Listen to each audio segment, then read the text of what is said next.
Hello everyone, welcome back to my channel. So how are you? I hope you are doing good. और मैं भी बहुत अच्छी हूँ। और राधे राधे सभी को। तो आज हम लोग बात करने वाले हैं बहुत ही अच्छे टॉपिक पे, जो कि है वैक्सिंग वर्सेस शेविंग।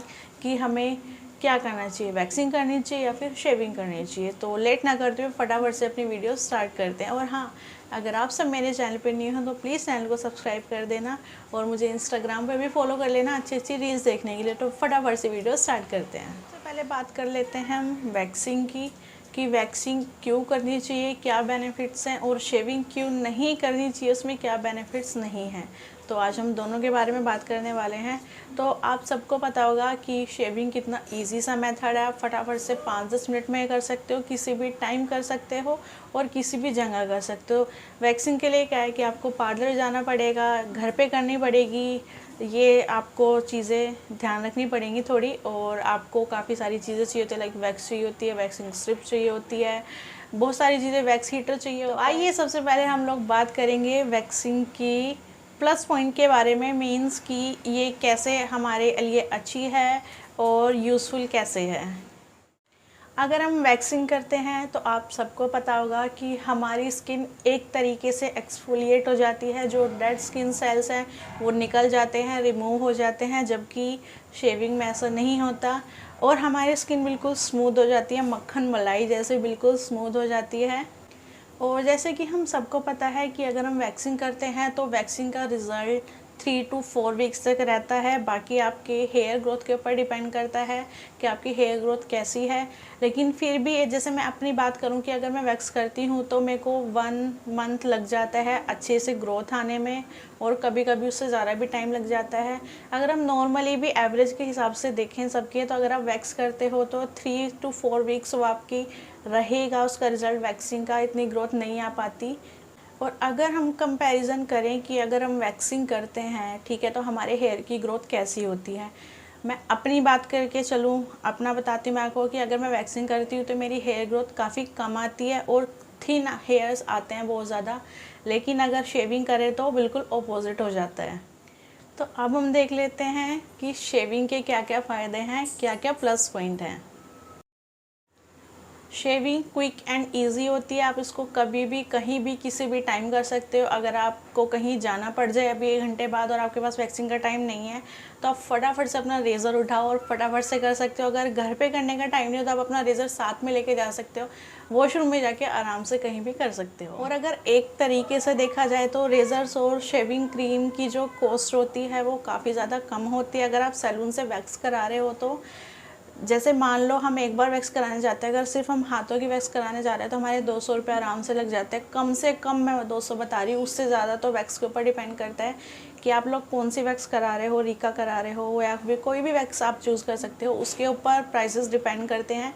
लेकिन रेज़र्स के साथ ऐसा नहीं होता। आप कोई भी मीडियम रेंज का रेज़र ले सकते हो अच्छा, और घर पे ही शेविंग कर सकते हो। जैसे कि सबको पता है कि शेविंग जब हम करते हैं, शेविंग बिल्कुल भी पेनफुल नहीं होती, बिल्कुल दर्द नहीं होता शेविंग में, क्योंकि ये हमारे हेयर्स को बिल्कुल रूट से नहीं निकालता है। सिर्फ जो हमारा सरफेस होता है वहीं से हेयर को हटा देता है। लाइक हम अगर शेविंग करेंगे, हाथ पे भी करेंगे, पैरों पे करेंगे, तो अंदर से बालों को नहीं निकालेगा, सिर्फ ऊपर ऊपर से हमारे बालों को हटा देता है। तो इसलिए पेनफुल ये बिल्कुल नहीं होता। जबकि वैक्सिंग में हमें काफ़ी दर्द बर्दाश्त करना पड़ता है। और सबसे अच्छी बात तो ये है कि आपके हेयर चाहे इतने हों इतने हों इतने हों या कितने भी हो, आप किसी भी लेंथ के हेयर पे, आपकी हेयर लेंथ कुछ भी हो, कितनी भी हो, आप शेविंग ईजिली कर सकते हो। तो अब हम लोग बात कर लेते हैं कॉन्स के बारे में कि इनके माइनस पॉइंट क्या है, वैक्सिंग के भी और शेविंग के भी। तो अगर हम बात करते हैं वैक्सिंग की, तो वैक्सिंग काफ़ी ज़्यादा पेनफुल होती है और आप कहीं भी वैक्स नहीं कर सकते। वैक्सिंग के लिए आपको टाइम चाहिए होता है, फ्री टाइम देना पड़ता है, आधा 1 घंटा आराम से लग जाता है। बाकी डिपेंड करता है आप फुल बॉडी वैक्स करा रहे हो या फिर सिर्फ हाथों पे करा रहे हो, पैर पे करा रहे हो, या फिर बॉडी पार्ट्स के ऊपर डिपेंड करता है कि आप कहाँ पे वैक्स करा रहे हो। और हाँ, अगर आप हॉट वैक्स कर रहे हो तो वो आपकी स्किन को जला भी सकता है अगर आप केयरफुली वैक्स नहीं करोगे। और वैक्सिंग से आपको स्किन इरिटेशन हो सकती है, रेडनेस हो सकती है और पेन तो होगा ही होगा। और अगर आप अपने फेस के ऊपर वैक्सिंग करा रहे हैं, काफ़ी लोग कराते हैं फेशियल हेयर जो होते हैं उनको रिमूव कराने के लिए वैक्स का यूज़ करते हैं वो, तो थोड़ा सा केयरफुल यूज़ करना चाहिए, क्योंकि उससे क्या होता है हमारी स्किन में इन्फेक्शन हो सकता है, आपका पूरा फेस ख़राब हो सकता है, रैशेज़ हो जाते हैं, पिंपल्स निकल के आते हैं, फेस में इन्फेक्शन हो जाता है, काफ़ी सारी चीज़ें हो जाती हैं। तो इसलिए भी अगर आपके फेस को या फिर सूट करता है तो तभी आप अपने फेशियल हेयर वैक्सिंग से रिमूव कराएं, नहीं तो आपको हमेशा रेज़र का आप रेज़र यूज़ कर सकते हैं। रेज़र इन द सेंस की जो शेविंग ब्लेड होता है वो यूज़ कर सकते हैं। Waxing can cause inflamed hair follicles, pain, redness, ingrown hairs और स्किन इरिटेशन। तो अब हम लोग बात करते हैं शेविंग कॉन्स के बारे में कि शेविंग के नेगेटिव पॉइंट क्या क्या हैं। सबसे जो मेन चीज़ है वो है कि अगर आप शेविंग करते हैं तो सिर्फ वो 2 से 3 दिन, ज़्यादा से ज़्यादा 4-5 दिन चल जाती है, उससे ज़्यादा नहीं। 1 हफ़्ता भी ऐसा नहीं रिज़ल्ट रहता कुछ ख़ास कि हमने शेविंग किया 1 हफ़्ता तक हम उसको बरकरार रखें उस चीज़ को। मीन्स कि मान लो हमने अंडर आर्म्स पे शेव की है तो 1 हफ़्ता तक वो ऐसे ही नहीं रहेगा, ग्रोथ आनी स्टार्ट हो जाती है, जल्दी ग्रोथ आ जाती है।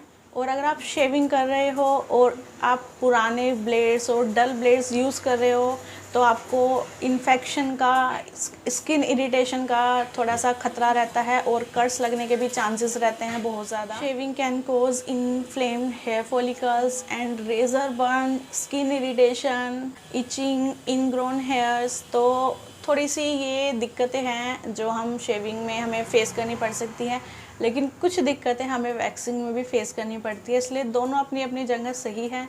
तो इन बातों को छोड़ते हैं अब हम लोग बात कर लेते हैं कुछ टिप्स के बारे में कि अगर वैक्स कर रहे हैं तो क्या टिप्स होती हैं और अगर शेविंग कर रहे हैं तो क्या टिप्स होती हैं। वैक्सिंग के बाद आपको कुछ चीज़ों का ध्यान रखना है कि आपको एकदम से बिल्कुल टाइट फिटेड कपड़े नहीं पहनने, थोड़े से लूज़ कपड़े पहनने हैं, क्योंकि अगर आप बिल्कुल फिटिंग के कपड़े पहनोगे ना तो आपको खुद को ही इरिटेशन सी लगेगी, अजीब सा लगेगा। चाहे आप ट्राई करके देख लेना, मेरे साथ भी ऐसे होता है कि अगर मैंने वैक्स किया, अगर हाथों की भी वैक्स किया ना, मैंने हाफ स्लीव्स भी पहना है ना और टाइट है वो, तो इस एरिया में मुझे अजीब सा लगता है, पता नहीं क्या हो गया वो मेरे साथ। तो इसलिए आपको टाइट कपड़े नहीं पहनने हैं और एकदम आपको बाथ लेने जाना है। अगर नहाने जा रहे हो, आपने वैक्सिंग किया, आप नहाने जा रहे हो तो हॉट वाटर से बाथ नहीं लेना है, ठीक है। और ना स्टीम लेनी है कुछ भी कि आपने वैक्स करेगा आप स्टीम लेने के लिए चले गए या गर्म पानी से नहाने के लिए चले गए, तो वो आपको अवॉइड करना है। उससे क्या होता है, आपकी स्किन इरिटेट हो सकती है, आपको रेडनेस हो सकती है, रैशेस का डर हो सकता है। हमेशा कूल या फिर लुक वार्म वाटर का, ठंडा या गुनगुने पानी का यूज़ करना है आपको नहाने के लिए, हॉट वाटर बाथ नहीं लेनी है।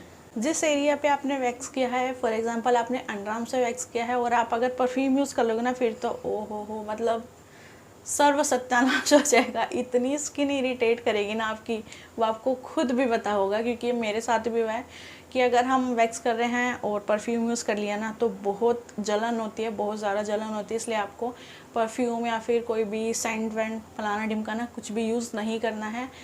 3-4 घंटे अवॉइड करना, उसके बाद आप यूज़ कर सकते हो।